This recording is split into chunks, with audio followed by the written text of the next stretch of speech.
It's your own fault you're in that wheelchair. I don't want to deal with caregiving. Let's get a divorce.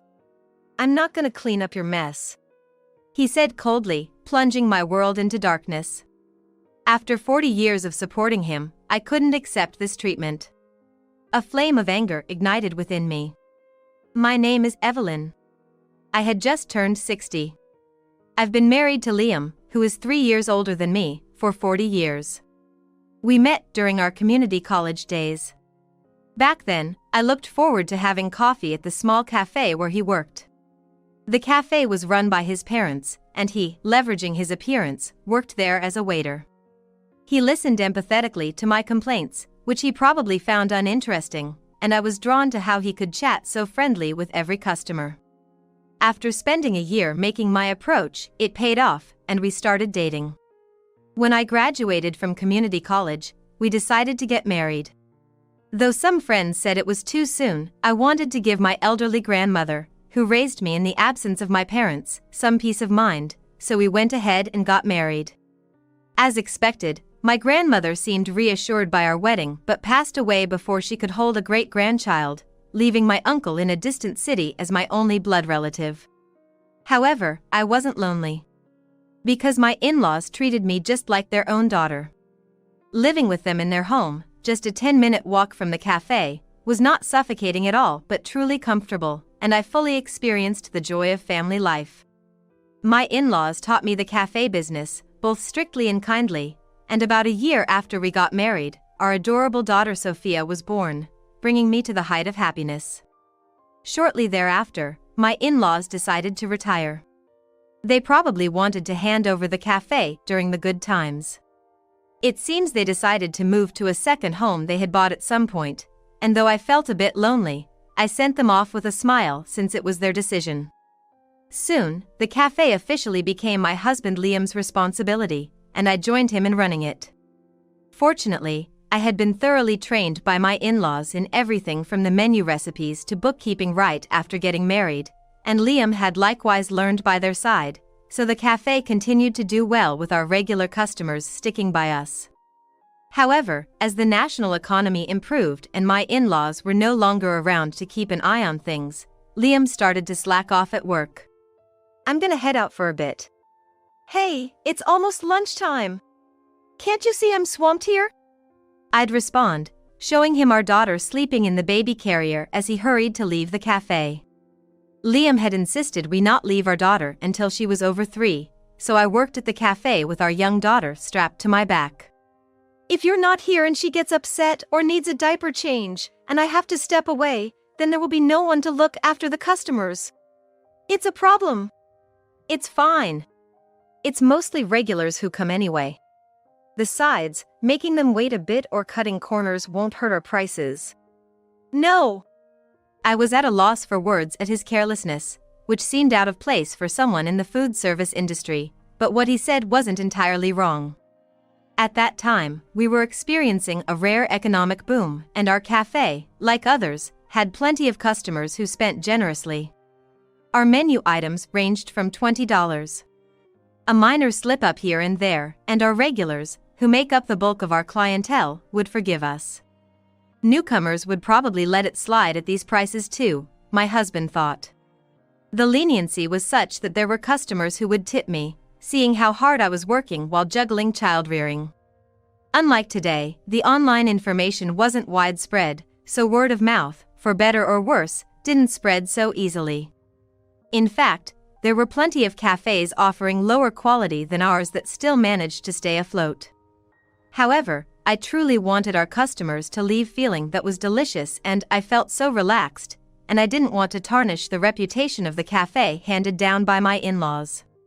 Customers, tables, meals, coffee, and even my daughter. I was managing everything attentively, working through my tasks. The small size of the cafe, with no real peak times, meant I could run it on my own, and thanks to the economy, we were making a decent profit. But that was the issue. "Honey, we have an order." 2 new customers ordered sandwiches with coffee. "I'm busy right now. You take care of it. That horse I bet on hit big." I was dumbfounded as my husband casually dismissed me and continued his conversation with a regular across the counter. Originally, my husband was in charge of the kitchen and I took care of the front of the house, but as he thought I could manage, he increasingly began to slack off. After finishing the prep work and opening preparations, he would chat with regulars or read the racing paper, merely observing me work as if it were someone else's business. If I complained, he'd retort with a nonchalant face, "You're managing fine on your own, I don't need to bother." Sometimes, he'd even leave the cafe during business hours to hang out, following an invitation from regulars. Around that time, with the passing of my in-laws one after another and the inheritance that came our way, it probably further fueled his tendency to laze around. But it wasn't just slacking off at work. Believing that household chores and child-rearing were women's duties, it was normal for him not to lift a finger even if our daughter cried, saying things like, "Change her diaper," or "Isn't it time for her baby food? Feed her." As a result, in his stead, I ended up leading a dizzyingly busy life, managing the cafe, household chores, and child-rearing all on my own. When our daughter reached elementary school, customers stopped spending money as freely. Prodded by our regulars, my husband finally started working again, but there was much to be desired in his work ethic after years of laziness. However, I couldn't just bluntly point it out. When I began to speak up, he, losing his motivation, used the cafe as leverage in our negotiations. Considering my in-laws' feelings, I had no choice but to give in. I swallowed the complaints I had about my husband, which were at the tip of my tongue, and decided to quietly support him to ensure the cafe's stability and sufficient revenue. As usual, he didn't help with housework or child-rearing, and his laziness hadn't gone away, but I told myself that supporting him was my role as a wife and worked desperately.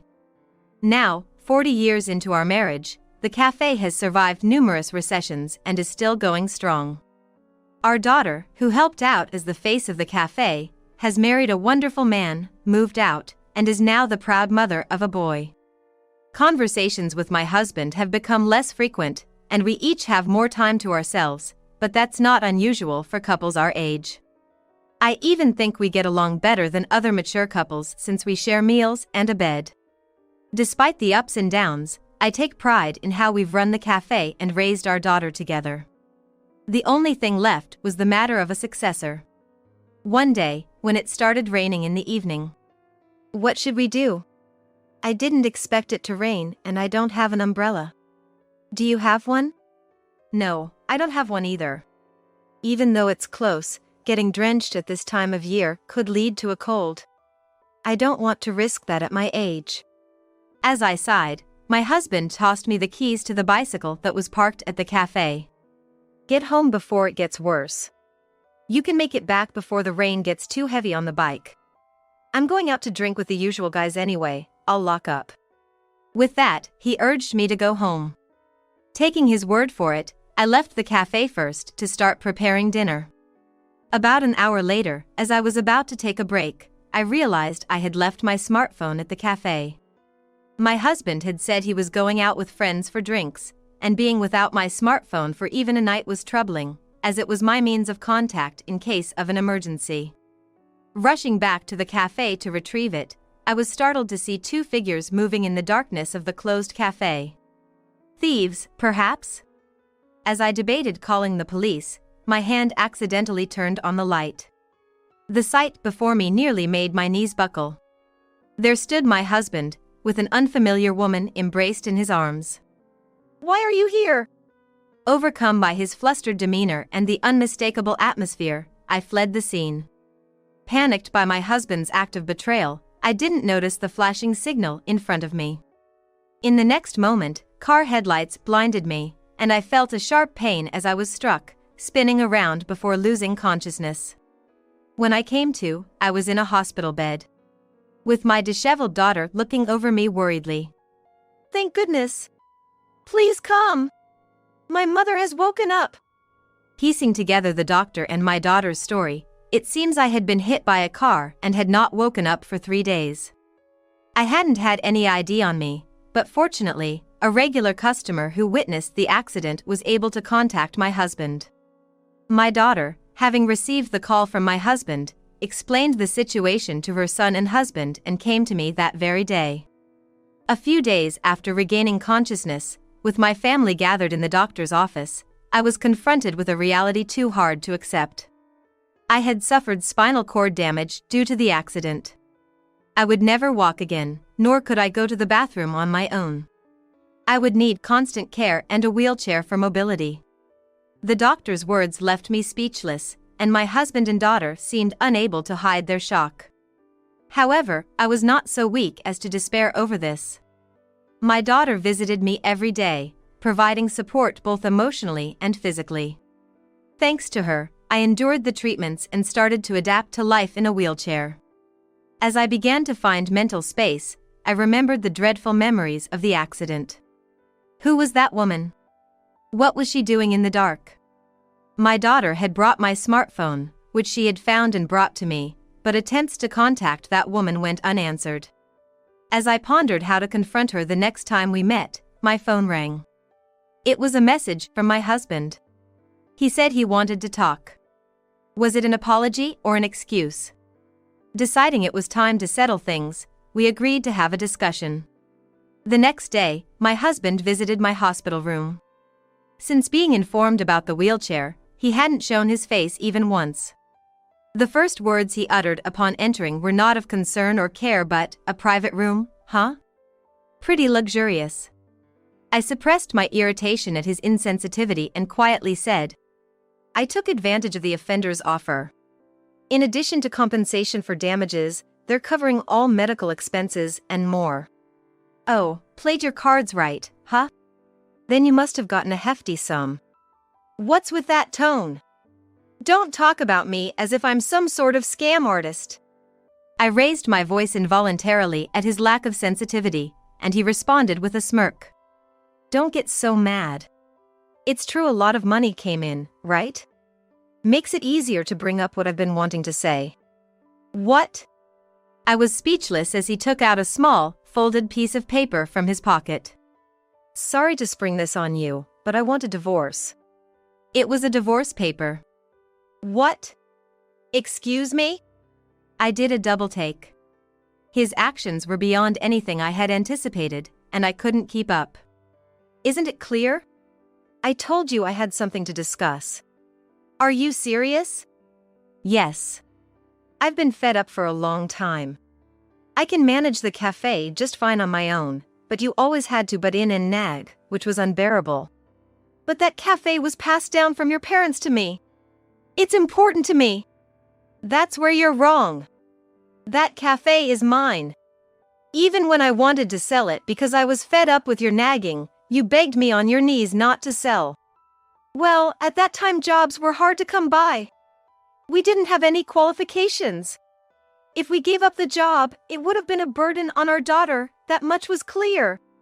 I've thought it was strange since then. The cafe was handed down to me, yet because of having a family, I couldn't even exercise my rights freely." His shouting made me flinch. Blaming the family? I was dumbfounded by my husband, who treated us as if we were nuisances after all these years of supporting each other. He continued to vent as if releasing everything he had held back. "Even at home, you'd frown and fuss over the accounts. And using being busy as an excuse, even the housework was half-hearted, wasn't it? We were both working, and someone had to handle the accounts. It's not just that. It's ridiculous to have to check in with each other about everything, even when not doing anything, as if we were children." As my husband listed his complaints, the trust one had built up for him over the years crumbled, and anger welled up inside me. Was he planning to gloss over his own betrayal? After what he did, I couldn't let him have the last word. "Staying in touch is common sense when you live together. Besides, you say you were just out playing, but was that really the case?" I pressed on as he struggled to find words. "That night, you were embracing a woman in the dark cafe. If I hadn't seen that, I wouldn't have had the accident. Are you planning to be with that woman after we divorce?" I glared and questioned him. Far from being taken aback, my husband responded without a hint of guilt. "Are you blaming me? I don't know what you're misunderstanding, but my relationship with her is not like that. Do you have any proof anyway? There was no proof. Knowing this, he smirked triumphantly, and I bit my lip. That ugly smirk erased the last bit of affection I had for him. That's terrible. Even after what happened to me, you feel nothing. Your ending up in a wheelchair is your own fault due to your carelessness. I don't want to deal with caregiving. Let's get a divorce. I have no intention of cleaning up after you. Dad. There are things you shouldn't say. We both turned towards the door at the same time. There stood my daughter, trembling with anger. How long have you been there? It seemed like a serious moment between you two, and I thought I shouldn't interfere in a marital issue, but I can't stand it anymore. I've heard everything. Mom ended up like this because of Dad's affair, didn't she? My daughter's furious outburst was met with a dismissive snort from my husband. If you're so concerned, then you can look after her. I have no desire to spend my life caring for someone. I'm out. You're the worst. Say whatever you want. You're not a child anymore. You somewhat understand the dynamics between men and women, right? My daughter bit her lip. Her eyes filled with anger. Thanks to my daughter's anger, I felt myself cooling down. As I stared at the divorce papers, I asked my husband, "What was everything I've done up to now? I thought I had been doing my best to support you, but are you ready to discard me now that I'm no longer useful?" It's that sanctimonious attitude that's infuriating. Your hospitalization reminded me of the freedom I once had. After tasting that life, there's no way I can go back to how things were. This is a good opportunity. Let's both be free. Fed up with my husband's statement about my accident being a good opportunity, I decided to agree to the divorce. I didn't want to be with this man any longer, but I wanted to take what I could get. When I brought up the division of assets, he visibly became irritated, but we agreed that I would receive all the compensation from the accident, and in exchange for not touching the house, cafe, or any household items, I would receive 60% of our savings. Let's just get this over with. I'll withdraw your share now, so sign the divorce papers in the meantime. After saying that unilaterally, my husband hurried out of the hospital room. In the quiet of the now silent room, I said to my daughter, "I'm sorry you had to hear all that unpleasantness. Don't worry about it. I'm on your side, Mom. But are you sure? With such terms? It's fine. I hate to ask you suddenly, but could you go to my parents' house and pack up my personal belongings? Do you know where everything is?" "Of course. I've been helping with cleaning and organizing every time I go back home. I also know where the valuables are kept, just in case. Leave it to me." After seeing my daughter off as she left the room, I faced the divorce papers. I wasn't going to let things end on his terms. Though I was determined, I suddenly realized the harsh reality that awaited my husband. Then, in front of him, I signed the divorce papers. He smirked with satisfaction and quickly snatched the paper. "Okay. Now we're strangers to each other." Seeing my husband genuinely pleased, I quietly told him, "Sorry to rain on your parade, but you're probably going to regret this." "No way. If anyone's going to regret it, it's you. No one wants to deal with a wheelchair-bound old lady. Without being able to do anything, you might even end up senile. But don't contact me. We're strangers now. Take care of yourself." After he left triumphantly, I received a message from my daughter that she had finished packing. Decluttering as part of my life's downsizing had paid off, and she finished in a short time. She even sent photos of the contents for confirmation. The box with the valuables was properly included. With this, I didn't need anything else. As I sent a thank you message to my daughter, a friend who is also a regular at the cafe sent a message saying she was coming to visit. Perfect timing. Let's add some flowers to the thorny path he has chosen. The visitor, known in the neighborhood for loving gossip, chattered away even though I hadn't asked. According to her, my husband had been bragging about a winning horse race bet. Apparently, right after our divorce was finalized, he was seen in a town with a woman. Judging by the description, it was likely the same woman I had seen that night.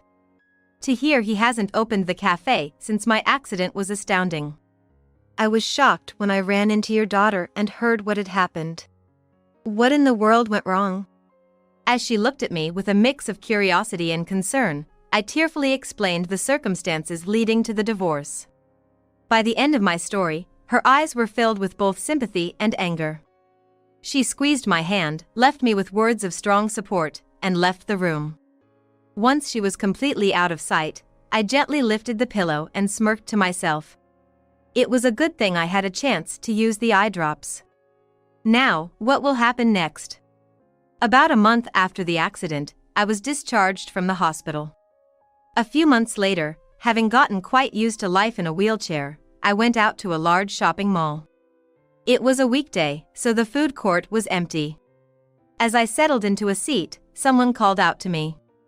"Hey, Evelyn?"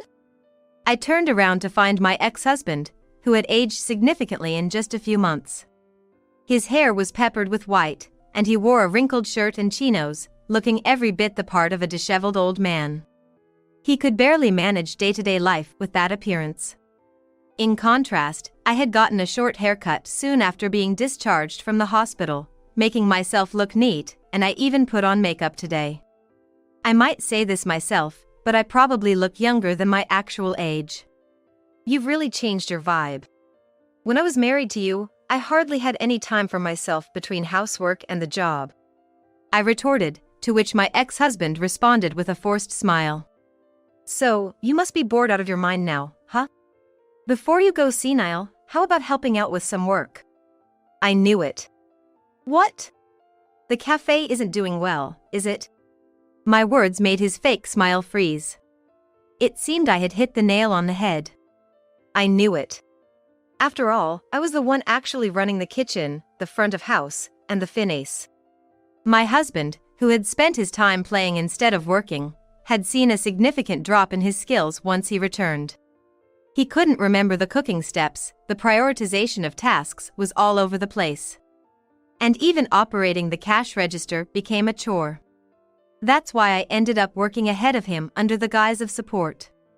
Cooking, serving, preparing snacks, mixing seasonings, cleaning dishes, ordering pastries, tea leaves, coffee beans, managing inventory, and even handling tax filings. I took care of all that. It's no surprise things wouldn't go smoothly without me. Did you enjoy your trip? Why not ask her for help? That woman? I don't know her anymore. When I asked her to help out with the shop, she ran away. He half angrily said, but his partner was a nightlife worker. Only my ex-husband had been serious. It was just a service for a well-tipped customer to her. Ironically, it was just a fling, as he himself had once admitted. He continued bitterly. For some reason, the regular ladies stopped coming. They used to sit in my cafe for ages, and now I don't understand why they've stopped. Of course. You've turned the regulars against you. What? He seemed to dislike the chatty ladies for staying too long, but those women, who stayed and spent money, were our cafe's valued customers. It seems my friend who visited had spread the word about my ex-husband's betrayal. They were also my friends. You think they'd keep coming as usual after their friend was wronged by her husband and ended up in an accident? A cafe run by a husband who cheated and dumped his wife is bound to be shunned. That he couldn't understand this was astounding. I sighed in frustration. We're short-staffed and have been running at a loss. At this rate, the cafe will go under. Well, I'm a stranger now. It has nothing to do with me. As I was about to leave, my ex-husband grabbed my wheelchair. Wait a minute. You must have done something. Otherwise, everything wouldn't have started going downhill all of a sudden. Caught off guard by his desperate attempt to stop me, it was then that my daughter intervened. Dad? What are you doing? Turning towards the voice, I saw my daughter, looking puzzled. Sophia! My ex-husband quickly let go of the wheelchair. Trying to close the distance with a forced smile, he started speaking as if nothing had happened. I hate to spring this on you, but could you consider moving in with me? What? We're short-staffed at the cafe, and I can't keep up with the housework either. If you, Evelyn, the former star of our cafe, could fill the gap you left, it would solve a lot of problems. If you agree, I'd let your whole family live in our family home. There's plenty of room, no need to worry. You wouldn't have to pay rent, and eventually, I'd even hand over the cafe to you guys. How about it? It's a good deal, right? Dad. My daughter smiled before firmly declining. You've got to be kidding. What? You pushed all your work, house chores, and even your care onto Mom, and did nothing yourself. Now you're trying to play the father card and dump your responsibilities on me? That's too selfish. My ex-husband was speechless at her harsh words. Without skipping a beat, she continued. Forgot your own actions while Mom was hospitalized? After doing such things, you have the nerve to ask this. Think I'd live with a man who recklessly abandoned his wife of 40 years who supported him desperately? Honestly, I'd rather sever this father-daughter relationship than accept any amount of money from you. My ex-husband looked utterly shocked, not expecting such a vehement refusal. Back then, I was out of my mind. Well, realizing that is a slight improvement. But living together is out of the question. Why not? Because we're already living with Mom. What? Yes, after I was discharged from the hospital, my daughter took me to her home. Her whole family had suggested we live together, and I gratefully accepted their offer. So, even more reason to stay with me. You won't need to bother with caregiving. Sorry to disappoint. We're not enduring our living situation, we chose it. Huh? What can she do? She's just a burden. Forgot what the doctor said? My lower body might be impaired, but my upper body is fine. Since moving in, I've taken over cooking duties. Oh! It seemed my ex finally remembered. Caregiving isn't as demanding as you think. It's mostly helping me in and out of the bathroom or car. Plus, with both parents working and only managing to feed our son, having Mom cook 3 meals a day, complete with delicious coffee, has kept our family healthy. After 40 years in the food industry, her cooking is unbeatable. Her cafe snacks were always a hit, remember? Seeing my daughter's radiant smile, my ex-husband remained frozen in shock. I exchanged a glance with my daughter and began to leave. Suddenly, my ex-husband started crying out. I was wrong. Without you, I realized how crucial our daily life and the cafe were. Please, remarry me. I sighed deeply. My mind was made up. Absolutely not. I firmly decline. As I said this, wait. Please wait. My ex reached out desperately. Quickly, my daughter maneuvered the wheelchair away from him. Shortly after, security arrived, prompted by someone, and my ex-husband was escorted away as he began to cause a scene for being refused. Wanting to avoid further entanglement, we left the mall to dine elsewhere. After the confrontation, I felt surprisingly at peace. 6 months later, I learned through friends that the cafe had closed. My ex-husband had sold the house and tried to multiply that money through horse racing, but suffered great losses. Now, he lives in an older public housing, scraping by on his pension. As for me, I use my free time to run a cooking class, charging only for ingredients. The only cost required is for the ingredients. Any kitchen-equipped place works. The most involvement I have is with elementary schools, where I engage in activities that also serve as community exchange events. Some schools have even started cooking clubs with me as a guest instructor due to the current retro cafe boom. The classic cafe menus from yesteryears are incredibly popular. Despite the unexpected accident that cost me the use of my legs, it has led me to an unimaginably happy retirement. It feels like I'm reclaiming 40 years of myself, and I'm looking forward to living the rest of my life exactly as I please.